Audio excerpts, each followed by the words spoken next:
What's up, everybody? Today we just got a normal shop day. Got a couple of cars we gotta do some brakes on.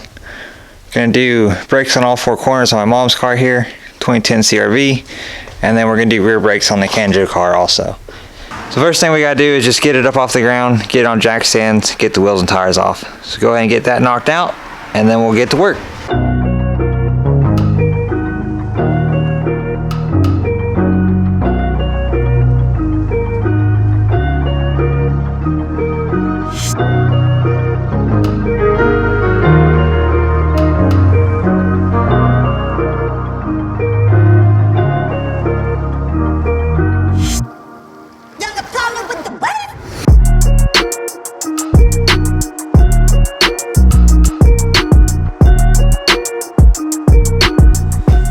Alright, got this thing up on jack stands.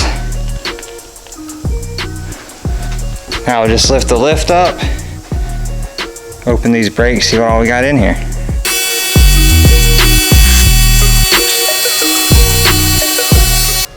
Alright, that's up in the air. Let's go and see what we got in this box. This is the full kit, front and rear, off Rock Auto from Detroit Axle. So we should have everything in here. Got rear brakes, or rear brake pads. I think that's rear. Maybe this is rear. Anyways, 2 sets of brake pads, 2 boxes of rotors, and then I'm not sure what's in here.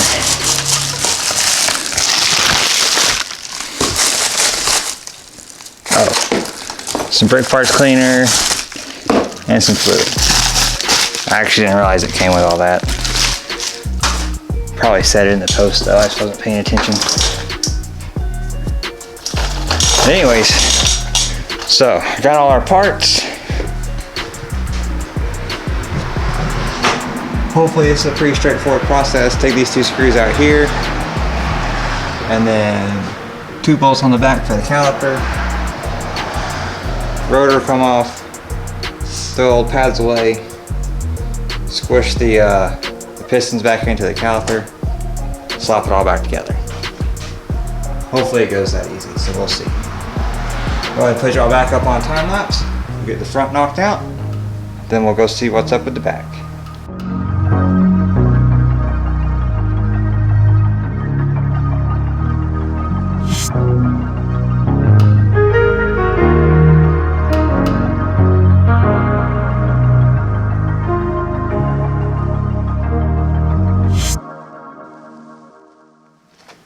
Sorry, I didn't notice the battery dial on camera. I have no idea what y'all saw, but I used these C-clamps, push the pistons back in on the caliper using the old brake pad.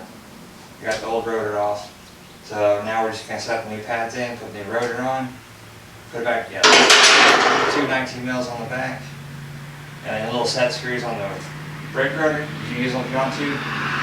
Don't have to. I usually just leave them off. And then make sure you zip tie up the caliper. You don't want it hanging on the line here. But we'll switch back over to a time lapse. Finish this one up.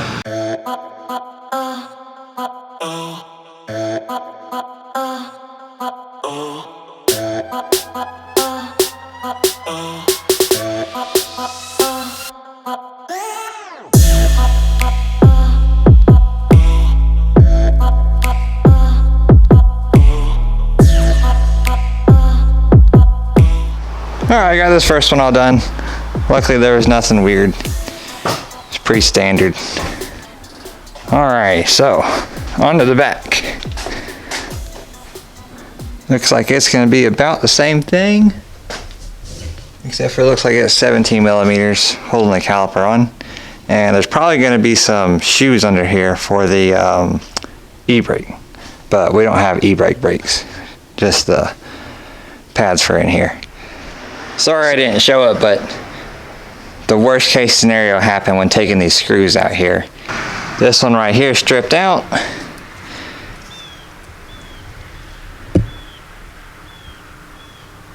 Went through and tried all the different things. Got the PBE blaster, soaked it down.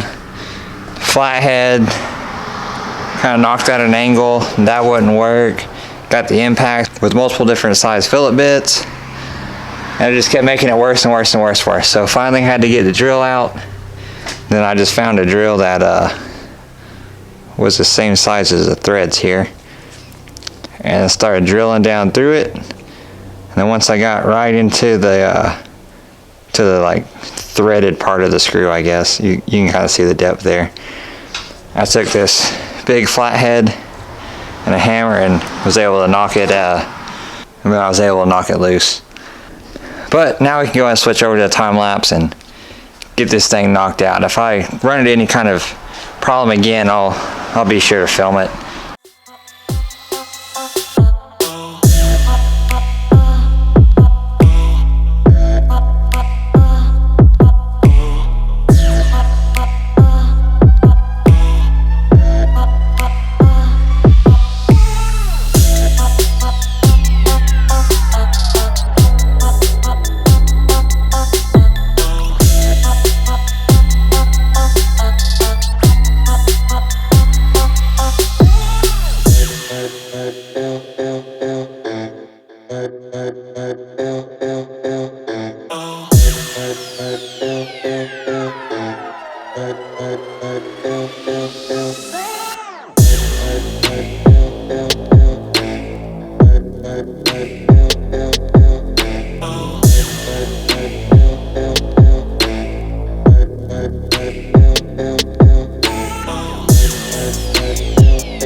Alright, got this back one done. Just one screw because, you know, we messed up the other one. But, yeah, it went pretty smoothly. The old rotor was kind of stuck on the shoes here. But got that all straightened away, got it all brake clean, we hit it again. Should be good to go. Both sides down. So I don't really see any reason on setting up a time lapse for the other side. It's really tight over here anyways. So we got this metal rack here.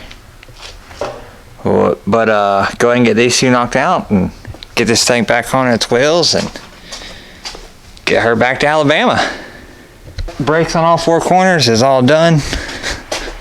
Let's go ahead and let this lift down and then get the tires back on this thing and go for a test drive. Make sure everything's right. Make sure that grinding noise is gone. Back around the shop.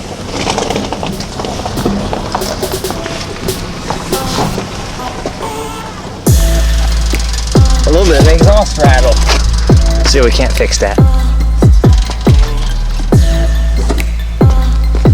There we go. It takes almost no brake pressure to stop this thing. So these brakes are definitely working pretty good.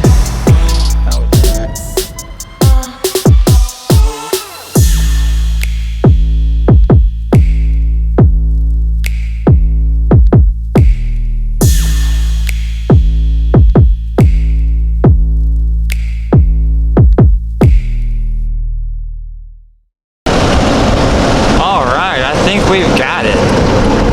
These things feel phenomenal. No sound, no squeaks, nothing. I think she'll be happy with this. So we'll head back to the shop, let her get back to Alabama, and we'll grab the Kanjo car and we'll probably do the brakes on it tomorrow, but it'll be in this video. So we'll see y'all whenever we're swapping cars out and ready for the next one. Alright, got the CRV all done and out of here and picked up the next car we're going to work on. I don't know if y'all can hear that, but those rear brakes are dragging.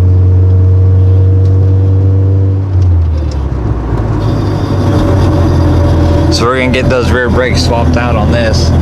Guess it's just a weekend full of breaks. Supra?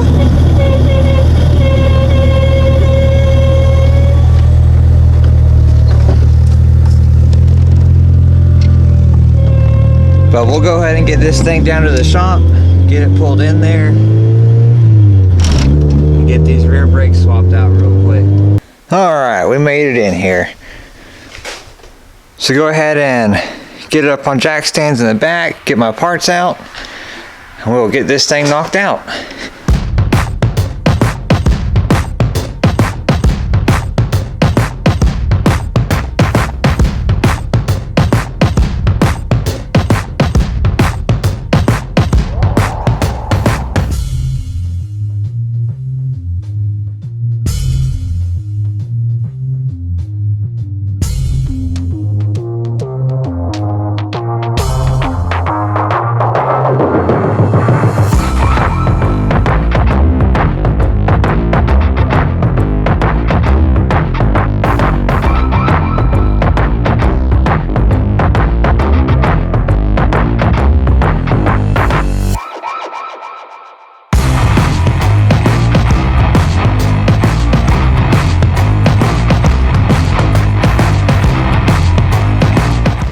Well, that did not go as planned at all. These jack stands are too tall to get under there. And then these things, since they're square on the bottom, they can't really get all the way over there. That's why I like these ones, because they're just a triangle. But it's just barely on there on both sides. But it seems pretty stable.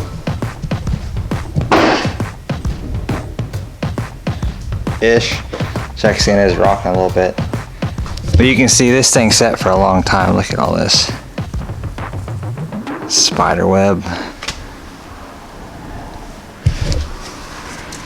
Junk up in here. Pretty gross. These nasty eBay sleeves. I actually ordered something this morning to replace those, so hopefully in a few weeks we can do that. Get at least a little bit better ride quality out of this. It looks like that strut's blown also.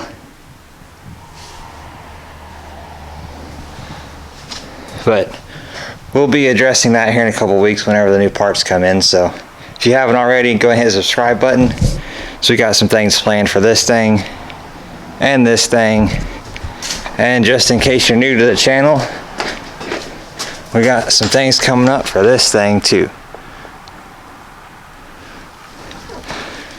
But anyways, back to these brakes.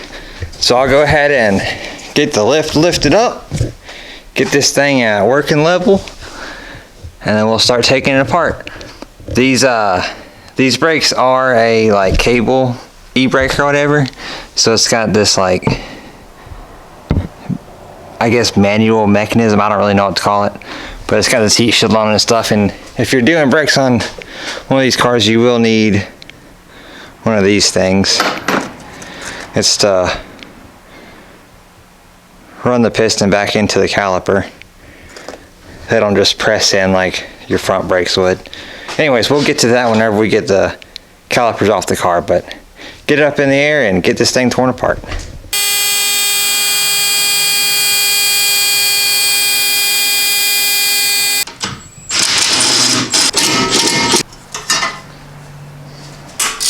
So it looks like the only way to get to these caliper bolts is with a wrench. Definitely want to use a ratchet wrench on it. But it's a 14 millimeter. There's one up here on the top back here, and then one back here on the bottom. Right here, and then right up there behind the e-brake cable. So I thought I could sneak the bolt out of this upper one right here, but the e-brake cable kept holding it in place, so I ended up having to take it off. All it is these two bolts right here, and then this is a pin. That pin goes in right here. It goes around that. Pin drops in it. Those two bolts, and then it'll move out of the way. It's just this right here. But with that out of the way, I was able to get that other bolt out really easy. Now, caliper should come off here.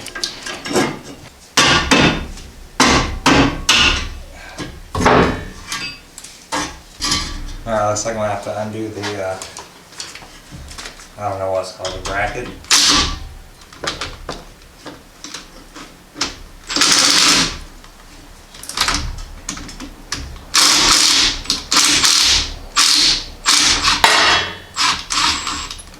That way the pads will just fall out. But now y'all can see what I was talking about with the piston on this caliper. See how it has those grooves in it?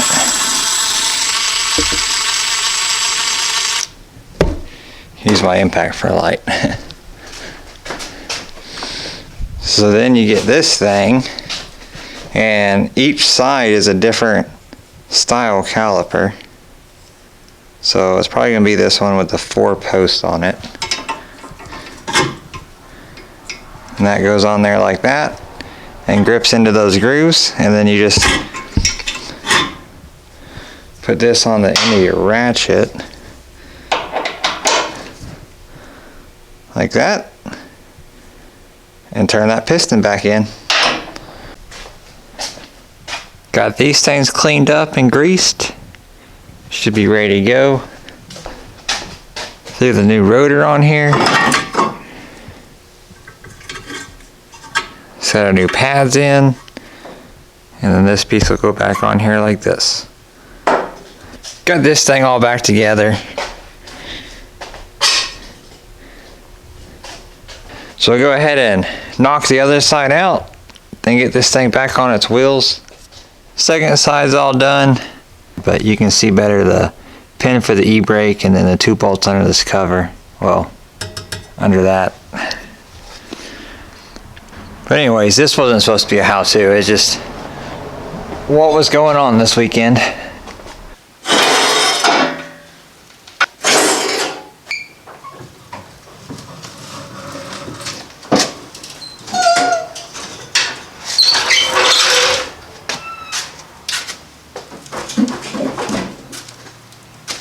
Yeah, those rear shocks are definitely blown out.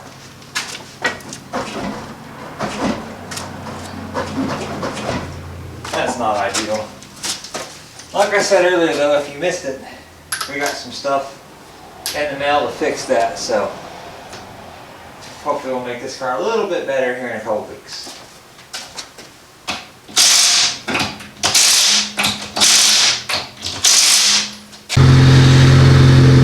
Alright, there we have it.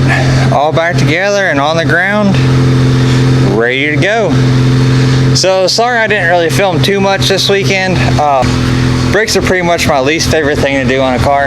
Absolutely hate them. I always put it off till it's way past due. So I really just wanted to kind of get it done, and you know, I showed you as much as I could, but for the most part I just want to focus on getting both cars done this weekend. But I guess to make up for it, we'll do a little lift burnout real quick. Test the e-brake on this thing now.